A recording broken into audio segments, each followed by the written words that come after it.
little bit of icing on the cake by a very accomplished speaker and writer and journalist, Mr. Michael Hoffman, who was a journalist for some time for the Associated Press. And he's going to be telling us a little bit about the kind of virulent language that has been used in the battle and what the undercurrents and the undertones to that language are. Words sometimes are not what they seem to mean, and sometimes words only mean something to a certain class of people. In England we have a strange subsection of libel which refers to legal innuendos. We all know what an innuendo is, and it's something that's quite plain when you make an innuendo. For example, if somebody like Gitta Sereni says, Mr. Irving borrowed the glass plates from the Moscow archives, and she puts the word borrowed the glass plates, so you put the word borrowed in quotation marks, then clearly the innuendo is that I stole them. You don't have to say what that particular innuendo is. But there are other strange innuendos which are called legal innuendos, which are innuendos that are only understood by the people who are actually reading those words. And they have to be specially pleaded in libel. You have to explain to the jury or the judge what you understand a particular audience, a valuable audience, might consider that particular word to be. But what Michael is going to be talking about is what particular words might mean to a particular audience in another sense. Michael Hoffman is a very accomplished wordsmith, and I'm sure he's going to entertain us all with the 20 or 30 minute talk that he now delivers to us on this subject of his own choice, after which I'll bring a few words to you to bring this convention to a conclusion. Thank you very much, Michael Hoffman.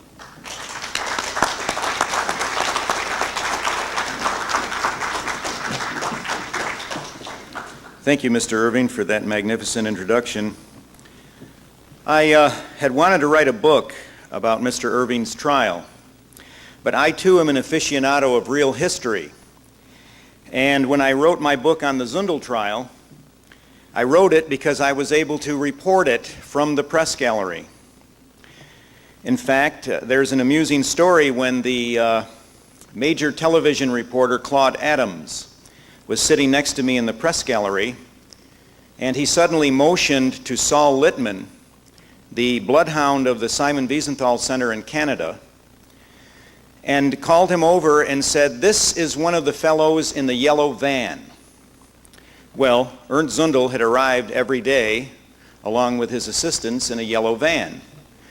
And I happened to have had an exclusive. I too was riding in the yellow van. And an exclusive for that trial is something that most reporters would die for.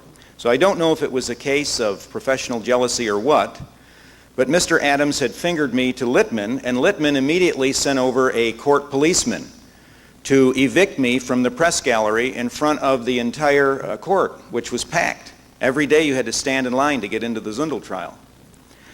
However, I had my bona fides. I took out my press pass granted to me by the sheriff of the state of New York, and I showed it to the policeman, who immediately became red in the face, and then went over to read the riot act to Saul Littman, because Saul Littman had embarrassed him. Here's a policeman coming over to a bona fide journalist as if I was masquerading as something else, and it was Littman that had egg all over his face. And in fact, at the next break that day, I was certain to grin at Mr. Littman in the kind of delicious feeling that I had in terms of being vindicated as a reporter who was credited to cover that trial. Well, I wanted to write a book about Mr. Irving's trial, and I wanted to be in the press gallery there. However, my funding fell through, and I have not done that because I really feel that it's real history to be there as history is made. At the Zundel trial, there was a tremendous sense of electricity as Doug Christie had these so-called survivors in his grip. And for the first time in modern history, he was able to cross-examine. And I will not label all of them as being congenital liars, because as we've heard from other speakers over the weekend, some of them are merely mistaken. However, ladies and gentlemen, when you are attempting to put someone into prison for 14 months of their life, you ought to be very lucid and precise in recalling those memories, or you ought to forego your testimony.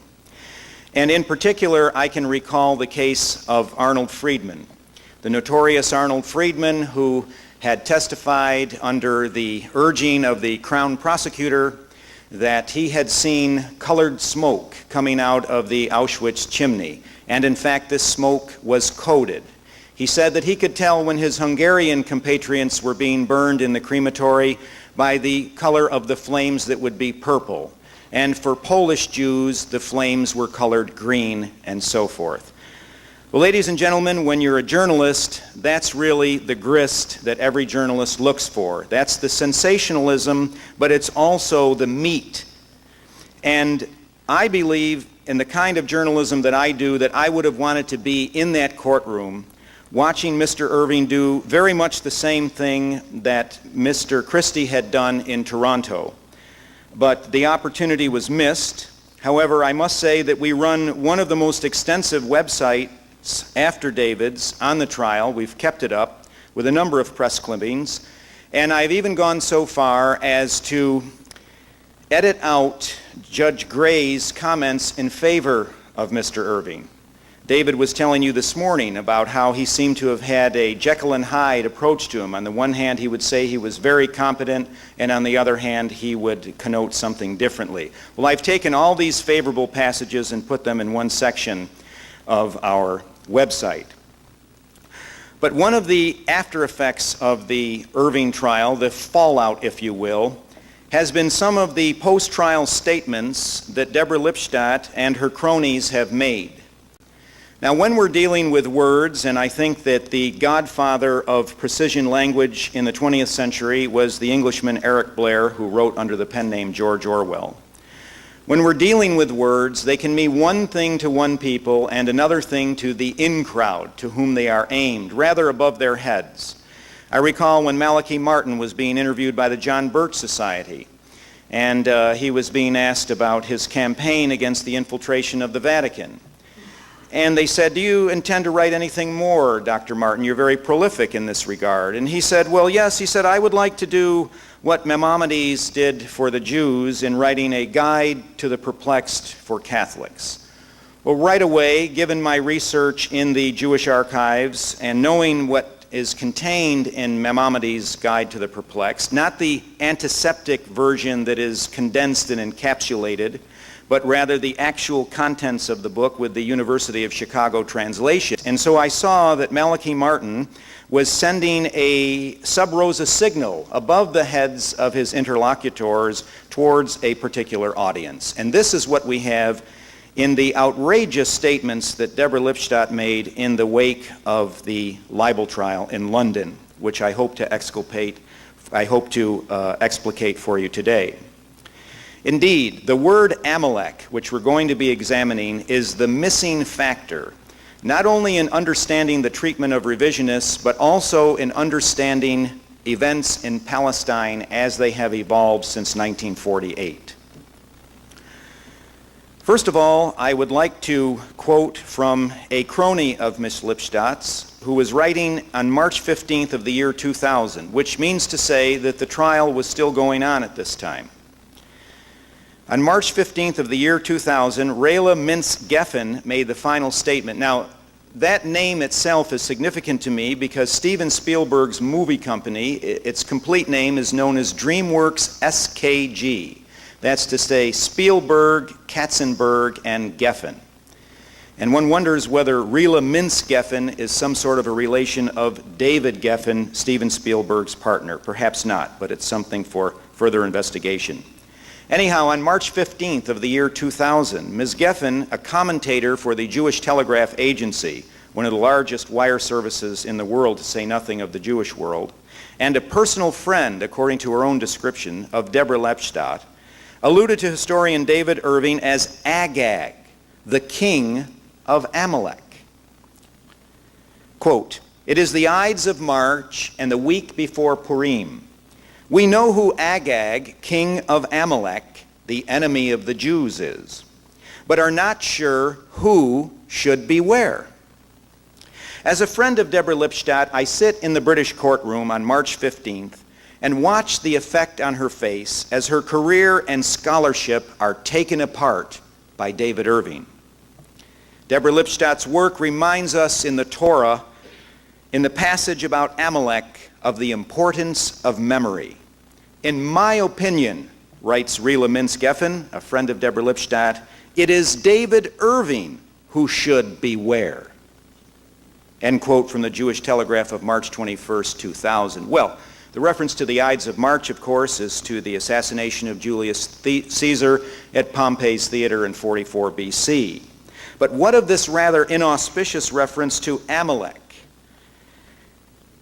and Mr. Irving by Lipstadt's crony, Ms. Geffen?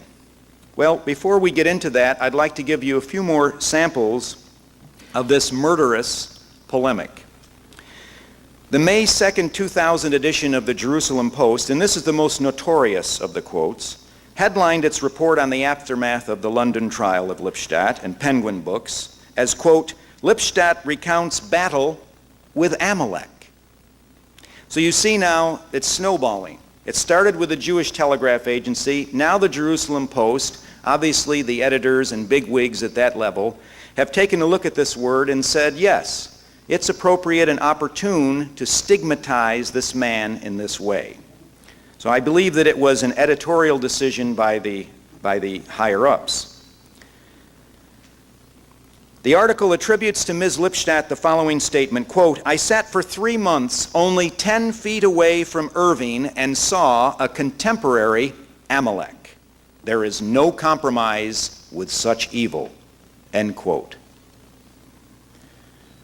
One more now, please. According to reporter Gary Rosenblatt, writing in the April 14th, 2000 edition of the Jewish World Review, Professor Lipstadt gave Rosenblatt an interview in Phoenix, Arizona, and I quote, on the Shabbat, that is to say the Sabbath, before Purim, she went to a London synagogue for Parshat Zachor, the Torah portion instructing the Jewish people to blot out forever the name and descendants of Amalek.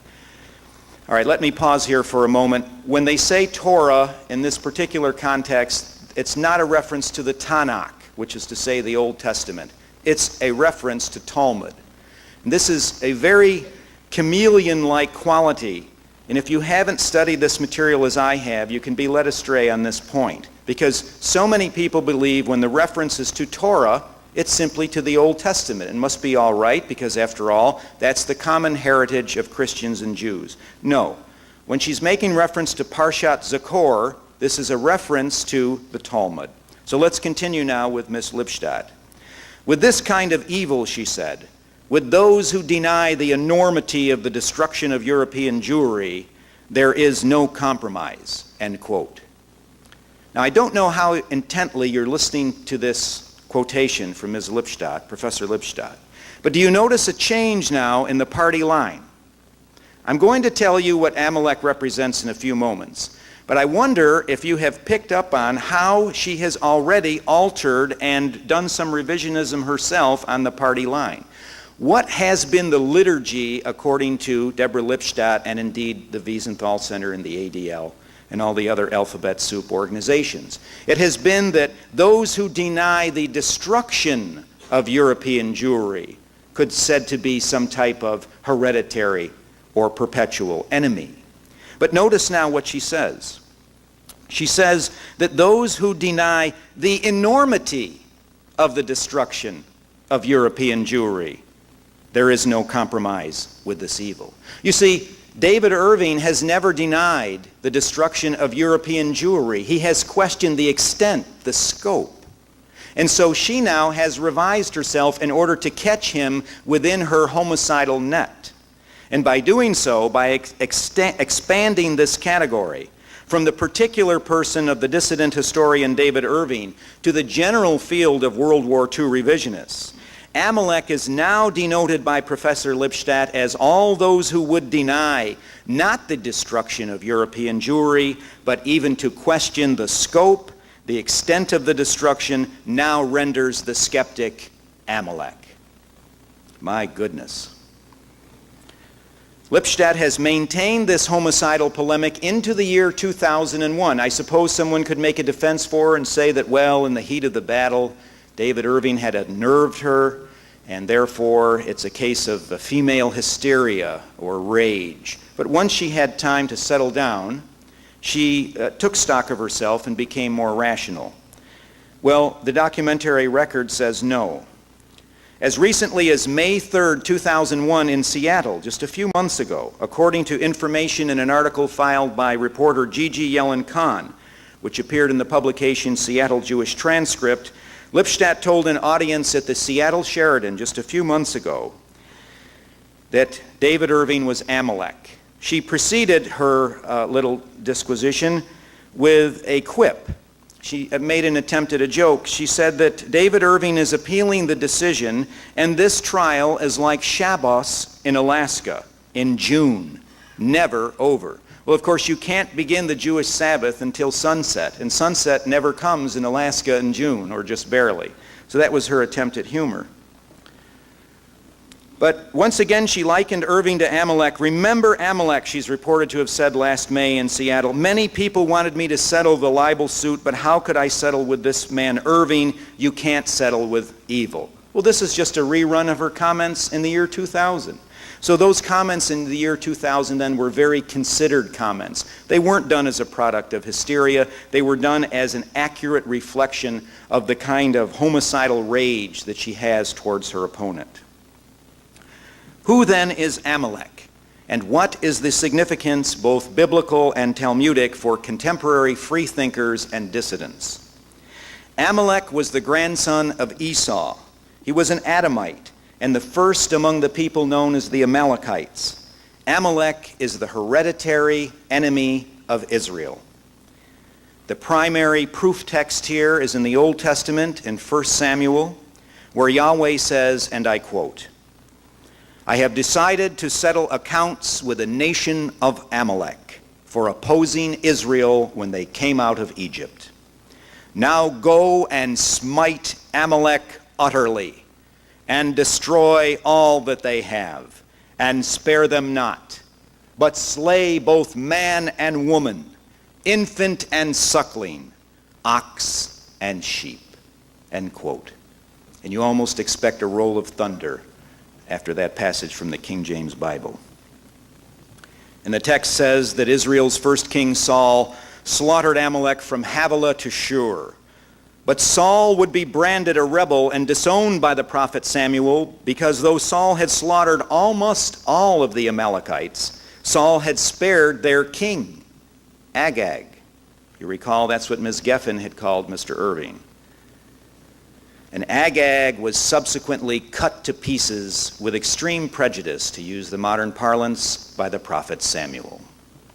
That is the fate these gentle, scholarly, academic, and journalistic people have in store for Mr. Irving, and indeed for all those who deny the enormity. In other words, who question, because I've always objected to the word deny, it's a religious term. One denies the resurrection.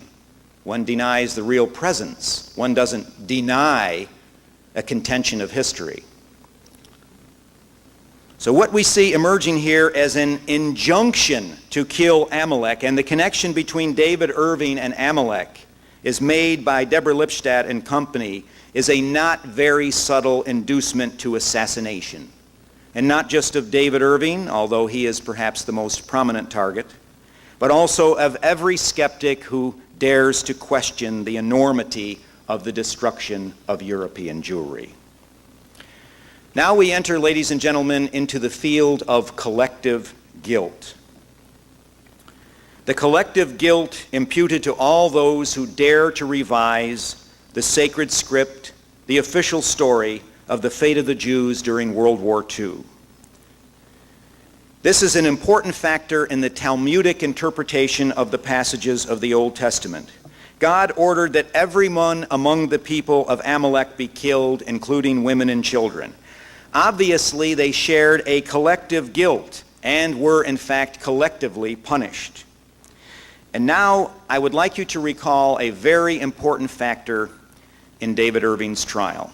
And I believe it was a deciding factor for Sir Charles Grey. And that is to say that one of the world's most powerful governments had intervened in this trial on the side of Miss Lipstadt. And that, of course, was the Israeli government.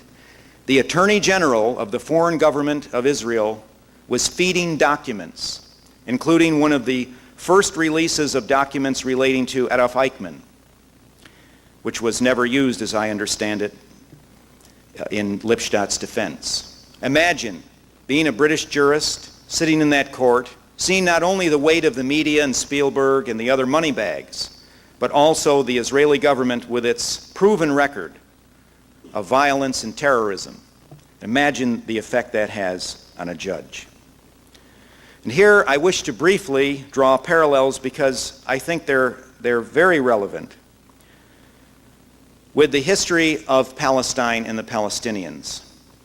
Because many observers of the Israeli occupation of the Palestinians have been particularly puzzled by the onerous features of that policy which seemed to constitute collective punishment. For example, the blockade and closure of whole Palestinian cities because of the actions of a few Palestinian guerrillas, or the recent admonition by Israeli Security Minister Gideon Ezra, who, according to the Sydney Morning Herald of August 20th, 2001, advocates the, quote, liquidation of the fathers of Palestinian resistance fighters. And I can tell you, ladies and gentlemen, in Jewish religious law, where you are advocating the liquidation of fathers, you have already labeled the sons Amalek.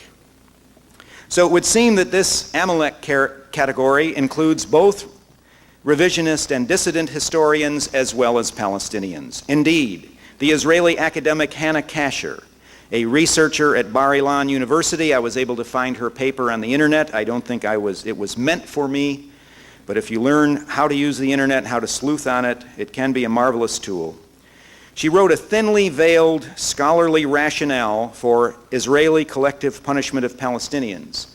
And you can see how thinly veiled it is from her title, Rationales Justifying Collective Punishment of Amalek. Professor Kasher writes that the, quote, commandment to blot out Amalek has not essentially been nullified. Now, she's writing this last year. And she adds, and I quote, any person descended of Amalek has a death sentence over his head from the moment of his birth, even if he himself has committed no sin. His culpability is innate. Professor Kasher, who wrote those words last year, states that the struggle against Amalek is a war of annihilation against a contemporary foe, in which one does not refrain from killing women and children. End quote from a contemporary Israeli academic talking about a contemporary foe that deserves genocide. Professor Kasher adds that the Talmudic sage Maimonides, who justifies the collective punishment of Amalek, civilians as well as combatants, does so as a justifiable deterrent effect. And of course, we have heard Israeli Prime Minister Sharon use those very words. In 1986, the Israeli Army Chief Chaplain, known as Rabbi Shmuel Durlik, issued an order to the army to annihilate all Arabs because he said they are Amalek. When his statement was vigorously protested, Rabbi Durlik said his sermon to the army had been misunderstood, and he was actually identifying Amalek with the Germans, not the Arabs. And that reference is from the Nation magazine, August 16, 1986, page 103. The ancient Talmudic sage Rabbi Kahana decrees that, quote, as long as the seed of Amalek exists in the world, neither the name of the Lord nor the throne is complete. When the seed of Amalek has passed from the world, the name and the throne will be incomplete. Well, this is one of these Talmudic glosses that the learned Professor Tony Martin spoke with you about this weekend. Because for Christians, historic Christian teaching about Amalek has been that indeed God was right, and that the Israelites had accomplished their mission in ancient years. That is to say, God said, you will punish Amalek to such an extent that you will blot out his memory, and he will no longer be known. And indeed, if you thumb through your Old Testament and you look for a military reference to Amalek, there are a few poetic references in Psalms. But if you look for the last military reference to a war on Amalek, it is 500 years before the birth of Christ, in 500 BC, in 1 Chronicles. So obviously for Christians, ladies and gentlemen, this is a dead issue. Amalek is dead. There are no such people on the earth today. But for the Talmud, it's not the case. The book of eternal vengeance, which nullifies the Old Testament, for them this is a living reality. The influential contemporary Israeli Rabbi Zalman Melamed, for example, identifies the Nazis as the heirs of Amalek, and the rabbi identifies unspecified anti-Semites of today as an Amalek that Jews are commanded to obliterate.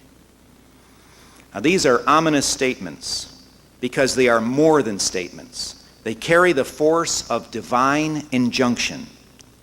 And we must fit them into the context of a Zionist assassination chic, as epitomized, for example, by no less a writer than Time magazine's Charles Krauthammer, who wrote a remarkable piece of assassination chic in the August 27th issue of Time entitled, very forthrightly, In Defense of Assassination. You see, ladies and gentlemen, I think in her own way, Deborah Lipstadt has started a trend. I think there is a trend of plain speaking that we have not heretofore seen. I don't think it's wise on the part of Israelis, or American Jews for that matter. I think it's a product of their own hubris. But I think, too, that it is a function of their sense that they are winning and that they are becoming supreme in the world, and according to Israel Shahak and other scholars of Talmud, that it is written in the Talmud, as you gain supremacy in the world, you may be more candid about your designs and objectives. So we see this unusual candor in Charles Krauthammer's essay in Time magazine of August 27th. And we have also noted that in the rest of the media, the Gentile media, if you will, they are not allowed to use this term. Robert Fisk, writing in The Independent, revealed that the BBC recently sent down a memorandum saying that Israeli assassinations will no longer be referred to as assassinations. They shall be known under the euphemism targeted killings. Orwell, who was a BBC broadcaster, would have gotten a kick out of that. However, we do have some of these Lipstadt types in the media that can't keep the masquerade maintained. Another one of these assassination chic fellows is Hillel Halkin. And he's not writing for some mimeograph Zionist pamphlet in Brooklyn. Hillel Halkin is an editorial writer for the Wall Street Journal. Here's what he said on August 28th. He urged the Israelis to, quote, booby-trap phones, rocket cars. In a word, assassinate. Sounds good to me, he said. Assassinations are ugly. Yes, they're brutal, but they're the most moral way of dealing with an ugly and brutal problem. They're the opposite of terror. Terror, you see, kills indiscriminately. Assassinations of the right people are as discriminating as you can possibly get. End quote from the very humanitarian Wall Street Journal. You can sleep safely in your beds tonight, ladies and gentlemen, knowing that they only assassinate the right people. Halkin's editorial in the flagship financial publication of Wall Street is suffused with the howl of the primitive and the Neanderthal. He even advocates torture and kidnapping. Indeed, what he has done is put into praxis what Deborah Lipstadt has mentioned in theory. No party in the world could get away with such atavistic calls for bloodletting in the pages of an august financial journal. It is as if all of the hackneyed so-called lessons of the Holocaust that have been hammered into us are lost on the hammerers themselves, who seem to dwell in a world of perpetual delusion abetted by their fearful acolytes everywhere from Wall Street to the White House. Because I think, ladies and gentlemen, that all of these executives, even the President of the United States, even Sir Charles Grey in his courtroom in London, must, in their more sober moments, reflect upon the fact that all it would take for their own assassination to be arranged and explained away would be for them to be given a label, such as Amalek, where they then would enter into the doomed category of the right people, whose murder is justified in order to prevent unholy opposition to the regime of God's elect, et hoc genus omne. In the 20th century, we have seen a number of people who have been de jure or de facto Amalek, the Tsar and Tsarina of Russia, murdered by Servlov and his ilk, then having the town named after the murderers. then having Boris Yeltsin in 1977 even knocking down the house where the murders took place, lest it become a Christian shrine. We've seen the murder of Lord Moyne, Walter Edward Guinness, and we also saw in 1948 Shamir, the Israeli prime minister who at that time headed the Stern Gang, the murder of United Nations Middle East diplomat Count Folke Bernadotte, the nephew of the King of Sweden, was shot down in cold blood by a killer named Yeshua Cohen. The planners of the assassination were exonerated by a general amnesty that was granted to the killers. The murder of Lord Moyne had a special stamp issued in his honor by the Israeli government in 1982. After the assassination of Count Folke Bernadotte, Ben-Gurion said privately, and I quote, "As long as Bernadotte was alive, the UN was against us except the Russians," end quote. And that's from Nachman Ben Yehuda's important book, Political Assassinations by Jews, page 274. They have killed Palestinian poets. They have killed a revisionist school teacher, Francois Duprat. They have beaten Khorasan, they have bombed Zindel, and in the year 2000, Deborah Lipstadt branded Amalek upon the forehead of David Irving, and according to the Jewish press, she has continued to do so to the present time. And as I conclude now, the high irony in this farrago is for that the crime of being a so-called denier of Nazi extermination, historian David Irving is stigmatized as being among that class of persons who are subject to extermination at the behest of contemporary religious, political, and academic authorities and pundits. The Amalek libel is not only an individual and particular libel against David Irving, it is, as we have seen, a group libel. This Amalek jargon constitutes an open invitation to the assassination of revisionists and indeed the murder of all who used to hold what was once a truism of Western civilization since at least the 17th century English Revolution, the right to critically investigate and scrutinize the dogmas of kings and religious authorities. On November 23, 1644, John Milton said, and I quote, "Give me the liberty to know, to utter, and to argue freely according to conscience above all other liberties." It does not seem too much to ask in the year 2001, 350 years after Milton, that David Irving and others like him might have that liberty without having to suffer the wrath of malignant religious zealots seeking to slay him and his colleagues, man and woman, infant and suckling, ox and sheep. Thank you.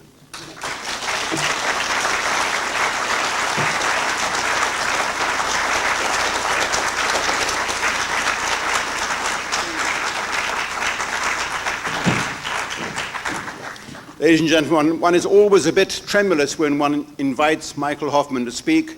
My fears have subsided. He has delivered a truly great and magnificent oration to you, brilliantly prepared and magnificently delivered, and I'm thankful to him for the words that he has uttered to you. One small rider on what he said about the atmosphere of intimidation in that courtroom in London. Afterwards, we learned that on the day the judgment was pronounced, among those who were in, I suppose, the VIP section of the public gallery, in that crowded courtroom where the pressmen were sitting on every step and every window sill, was the Israeli ambassador who had come in person to witness judgment being handed down, surrounded by armed guards. Surrounded by armed guards, gunmen in a British court of law, in a place where no handgun or weapon has ever before been introduced. The judge knew this because it was his courtroom, and he must have been appropriately apprehensive of what would have happened if he'd found for any other verdict. So that brings our third convention to a conclusion, ladies and gentlemen, and it now goes, if I may put it like this, from Amalek to Amtrak.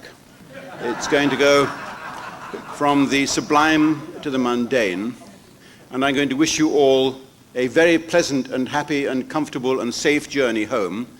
I know many of you have a long journey to drive, a long distance to go. We all have a long distance to go, ladies and gentlemen. Some of you I know have come from Australia.